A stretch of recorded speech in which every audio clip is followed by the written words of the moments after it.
All right. Can y'all hear me now?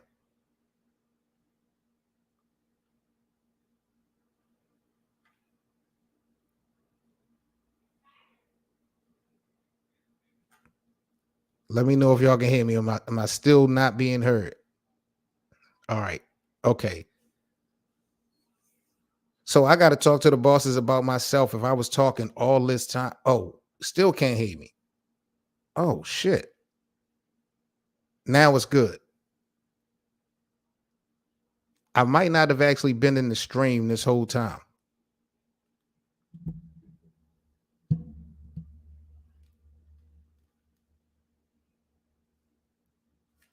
Let me see if I can actually hear myself. 1 2 1 2. Let me see if I can actually hear my. Yo, I am dying over here, bro. Oh my god. All right, so am I coming through clear now? It's my last time. I just need to ask one more time because I don't want to waste time. So am I fucking good? Lord knows I hate stream, y'all. Yo, why does always do this to me? I really got to talk to the bosses of this internet shit. Am I coming through clear? Can you guys hear me? 1 2 1 2. All right, let's go. God damn it. Yo, this shit is crazy. Let's get into these notable free agents, man. When I look at this list, a couple things I do want to tap into when we talk about who's left before the season start. Who's the best free agent remaining? And where really could these guys go that gives them some type of opportunity, a real shot to win a title? This list tells me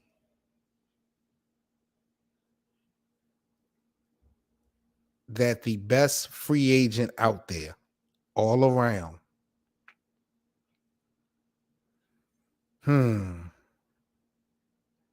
I like Eric Bledsoe. I like DeMarcus Cousins. I do like, but I can't trust him.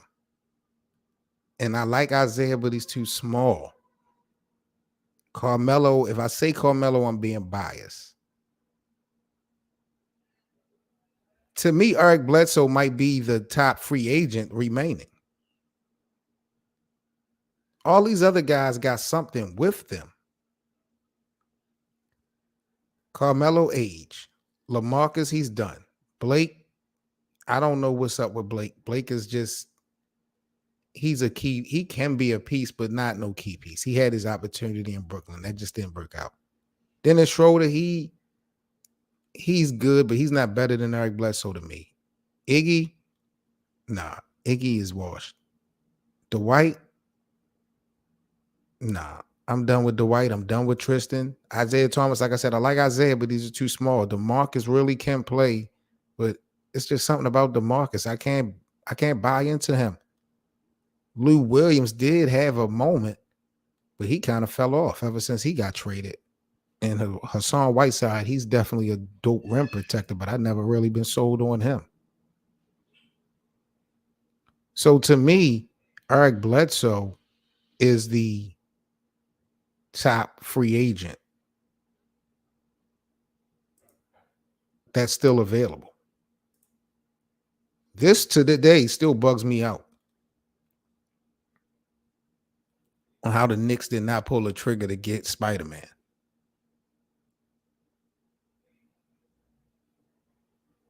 I would have got rid of these guys. I like Mitchell Robinson. RJ Barrett is not going to be no superstar. Donovan Mitchell in New York. You're going to get some guys that's going to want to come to New York and play with Donovan. So even though you're getting rid of a lot of youth in RJ and Obi and Mitchell and the picks, New York needs to win now. So it will make perfect sense to me that you go all in for someone like Donovan Mitchell.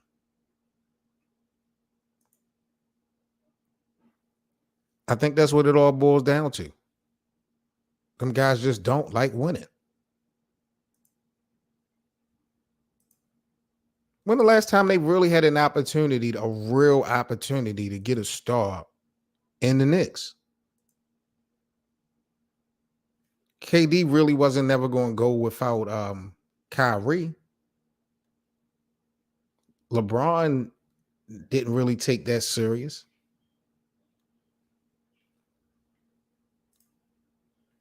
The culture of the Knicks, from uptown to downtown, from inside to outside, from the managers in the front office to the locker room,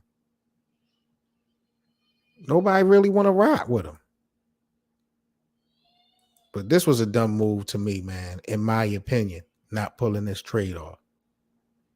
Then we got this guy. Should Carmelo give it up?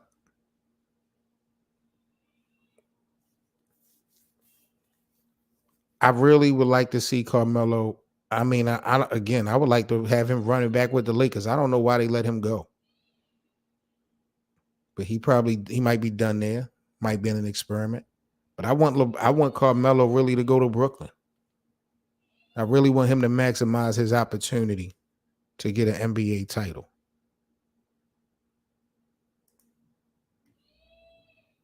He's the biggest name remaining, but I think all around Eric Bledsoe, if you're real close to winning a title or getting to a title, you look at these guys, who can you depend on? I can count on Eric Bledsoe on both sides of the court. These other guys consistently in the 7-game series, no way. Iggy will be consistent, but you're only going to get a little small sample size. And I don't know if Andre Iguodala would, if it's just a system thing. Like if he was to go somewhere else, which we've seen, he don't even want to play nowhere else.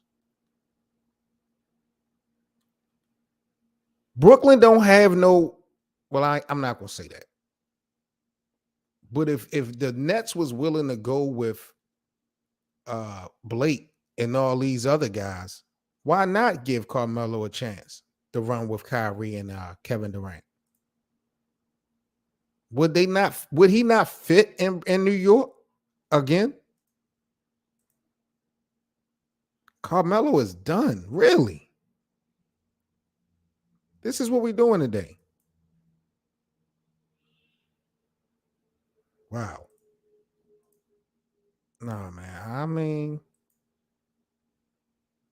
I don't know, yo. Y'all are making some good points, but Melo showed signs last year, in my opinion.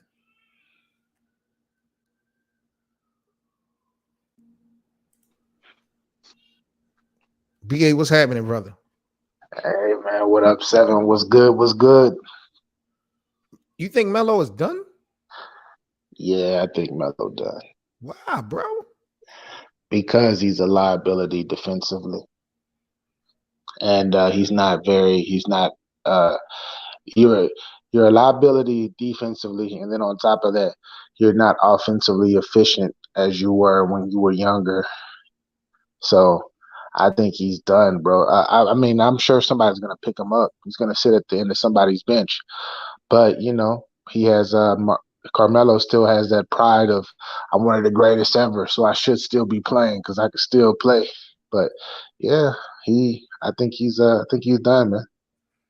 When you look at this list of the free agents that's remaining, who do you think is the top free agent remaining that's not signed out of this list? I actually think that I think I don't I think everybody on here is very similar, and a person that I like on this list that pops out to me specifically is is was two people. Actually, it's Isaiah Thomas and Mm-hmm. it's Tristan Thompson. Hmm. Those are the two. Those are the two that pop out to me on this entire list. Not saying that these other guys can't get it done, but those two I know will go to a team and contribute, Isaiah will be a spark off the bench. He's still got a good 2-3 years left of of uh, of of being a seventh, sixth, seventh, or eighth man off the bench that can explode and give you 10 to 15 off the bench. Tristan Thompson can still give you 8 to 10 rebounds, 8 to 10 points, and 1 to 2 blocks. Right. So I feel like he still has a presence. He actually did well with the Bulls, but I believe he got hurt, and then the whole Bulls team just collapsed due to injuries. But my But thing is, you said that you feel like these guys have similarities. Where do you feel like the similarities are with this list? Do you feel like just about all of these guys could be a factor in helping a team win a chip, or do you feel like all these guys are similar because they all damn near washed up? yeah, they're they're both. they're all of them are near the end if they're not already there, and all of them could contribute to a team either as because the NBA is super young, and these guys could go either one of these guys could go to a team and actually be a vocal leader, like kind of like what's my guy and what's my guy that's in Miami. Who? Um, um, Tyler Hero? nah, I'm talking about the older guy. Braids. Son, You're talking about, oh my goodness, Udonis Udonis Haslam. Haslam. Yes, yes, Yeah, yes.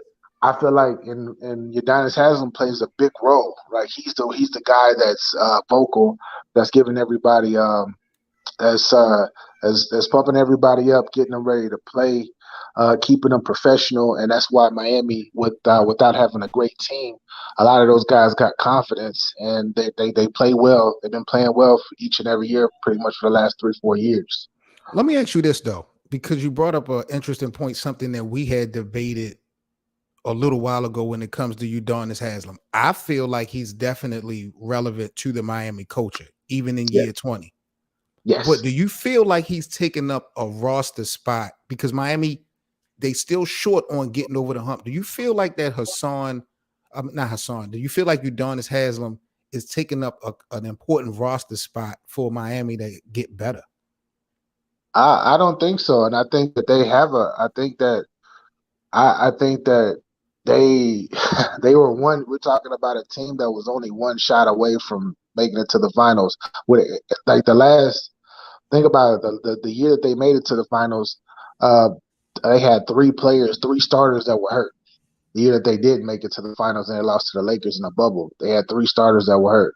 Then if you transition to last season, um, they were banged up, and one of their newcomer or whatever hero was completely hurt. Jimmy was playing on one leg, so injury kind of bit them the last couple of seasons that they were successful. Dennis Schroeder, what do you think about him? Man, Because he's in the still. live chat, they feel like some feel like Dennis Schroeder is by far the best player that's on this list. I wouldn't put Dennis Schroeder over Isaiah Thomas. I'm not gonna do that. Really? Yeah, Dennis Schroeder, he's too selfish of a player,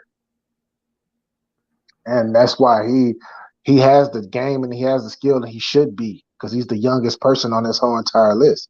He should be the guy that can play. Remember, he shot himself in the foot with the Lakers. He's supposed to be playing with the Lakers right now on a 80-90 million dollar deal. But remember, he messed it up. Yeah, he really blew and it was like a snowball effect, because not only did he didn't get his money, he really didn't get no time. Like when he went to Boston.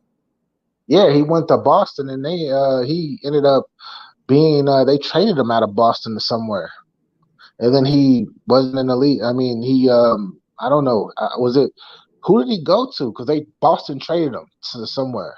I don't know if they bought him out and he's been a free agent since then. Yeah, so he's selfish. He's too selfish as a player. That's why ain't nobody rocking. Ain't nobody rocking. What do you think about this guy right here, BA? I think that he's about to surprise everybody. Hmm. Yeah, like People, it's crazy how people they remember it's a "What have you done for me lately" league, and that's cool. It's gonna be like that, but people forget that he's an All NBA player. Like he's an All NBA player. He can't shoot, but he's All NBA. He does it. He's about a 4 out of 10 when it comes to shooting and in shooting, but in all other aspects of his game, he averages out at about a 7 or 7.5. So people better watch out for him, especially when he get that ball off the board and he just run and he gives Kyrie a lot of time off the ball. It's gonna be interesting. Now, by no means, bro, am I saying that Ben Simmons is better than Kevin Durant or Kyrie Irving. But is when you look at what the Nets are up against, what they do potentially have, Yeah. am I out of pocket by saying that Ben Simmons could wind up being the most valuable player for this team? Because No. I feel like they're not going to get over the hump without him, as weird as that sound. Yeah, but that's true though.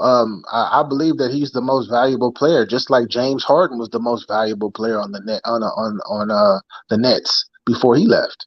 Right. Why? Because he was the ball handler and distributor. You dig? He was the one that set up everything. That was the only time in his career since he's left Oklahoma City where he actually stepped back and was like, man, I'm just going to control the pace by actually getting people open. He wasn't taking a lot of crazy wild shots when both of them boys was on the floor with him. And Ben I feel like Ben is the most he's going to be the most valuable due to he's going to set the pace and then as well as set the pace. Now KD don't have to guard the best wing or the best two guard on the squad. Now he What got his legs. what position, at least going into this season, do you feel like fits Ben best to play with, now that he got Kyrie and KD? Like, where would you put him at? He's gonna be the point forward. He's gonna be point forward. He's gonna be banging. He's gonna be banging in the paint some days. Some days he's gonna be out on that, but most days he's gonna be out on that perimeter, slowing people down. So a point forward actually has usage, actually does some facilitating to a point. Yeah. So you think they're going to take the ball out of Kyrie's hands and Oh give to Ben yes. Simmons? Yeah. Exactly. The thing that Kyrie's gonna get the ball more half court, and he's gonna bring the ball down sometimes, because he Kyrie. But Ben is gonna set the plate. He's gonna build that. He's gonna start the tempo. That's what. Remember, I don't know if you remember. Like that's what James Harden did when James Harden was in the middle. He was the one that was actually bringing the ball down most cases. Kyrie just went to the wing when they got into the half. When they wanted to get to that one-on-one play, and they got to that half court. Right. That's when he gave the ball up to KD or Kyrie to do whatever. The only thing about that was we didn't see enough games with those three together to see how it worked, because someone had brought that up to me before that, they could see Ben Simmons being more of a facilitator, even though you got Kyrie on your ball club. And my argument was, and you can let me know what you think about this, I just feel like Kyrie, his handles, his skill set, if you take the basketball out of Kyrie Irving's hands, you're actually taking away his strength. Even though he's a good shooter, he could play off the ball, but I feel like him being on the ball, being able to break down defenses and double teams, that's what makes him so great. So if you're taking the ball out of his hands, how are you not sacrificing the success of your team overall, even though you might be helping Ben individually? I mean, I feel like LeBron did it. LeBron took the ball out of Kyrie's hands, and they were successful. I Yeah. feel like Ben Simmons can do the same thing because at the end of the day, you still got KD on the other side of the floor, and Kyrie, his handling is so amazing that he doesn't need to have the ball from one baseline to the other. Kyrie can get the ball at half court. He can get the ball coming out of a set and break somebody down. Kyrie can get the ball. You can swing the ball. He can actually hit open jumpers. He's a good catch and shoot player too. Like he has his offensive package is amazing, and people Right. forget that because we fall in love with his handle. But I feel like he went to in the finals. What he average in the finals? 27, 28 points with LeBron, and And he he and had like 240 games. He had some big time games, and yeah, he hit the big three and in a lot game of seven. and if you go back and watch that series, a lot of times he wasn't the person that was actually handling the ball majority of the time. But So who on Brooklyn is LeBron James of 2016? they That's don't the they don't. thing. That's the thing about it. They won't need that. They won't need that. They don't need that because they have Kevin Durant and what you call it. And Simmons is going to be the predominant ball handler that's going to get everybody open because he's going to blow by everybody and dunk on everybody. He's going to have the left hand, right hand hook in the paint because got pretty good footwork and he can score around the basket when he not before he was getting before they scared. I don't know what his phobia before he got in his little phobia bag, he could get to the basket and do all of that stuff. There's going to be a lot of times where people are going to have to actually run and bump and push him out of his comfortable spots. And like I said, Kyrie is going to cut. KD gonna cut. They both gonna pop and shoot someday. I mean, in other situations, key moments. Okay, here you go. Here goes the ball, KD, or here goes the ball, Kyrie. Pressure situation. I feel like La- it's gonna work out well. Last two questions on this. Number one, will Steve Nash screw this up? And number two, is New York too big for Ben Simmons? Nah, I think that I feel like with him, I don't think it was. If you can play in Philadelphia, you can play anywhere. I believe because Philly is just as bad as New York, and I feel like with Ben, it wasn't it wasn't the fans that rattled him. It was your own teammate Joel Embiid making these slick comments, and it was your head coach making slick comments too. Facts. I think that's what got to him. Cause he's like, man, my own team doesn't even believe in me. No, you're right, bro. 150,000%. I felt like that was definitely the reason why, you know, he just decided it's just time for me just to go, or at least not play with y'all no more. I don't know how it's gonna play out. That's a fact. All right, BA, I appreciate you, bro. I'm about to get up out of here, man. I hope you have a safe weekend, family. Hey, you too, bro. I don't know why you put Ben Simmons for MVP. I don't know about all of that. But he'll be Because a key player. I meant, and I was just kind of, my clickbaiting ways and shit, but I was just thinking, like, man, how valuable to the Brooklyn Nets would Ben Simmons be? We know KD is the best player. We know how explosive Kyrie is, but is this thing really only going to work because of Ben Simmons? Like, how valuable is Ben? I think his importance to this unit is more important than anything on that team.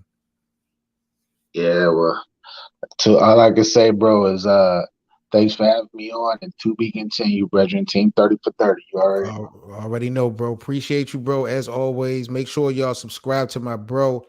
Get your bars up media if y'all into hip hop and battle rap, man. He one of the dopest analysts out here when we into this thing that we love as well called hip hop. Salute to everyone that came through, man. Happy Friday. Y'all have a safe weekend. Hit that like button for me one time so we can get this video out. Catch you guys Monday, 11:30 a.m. Eastern here on NBA Open Court. Y'all have a good one. I'm out. Peace, y'all.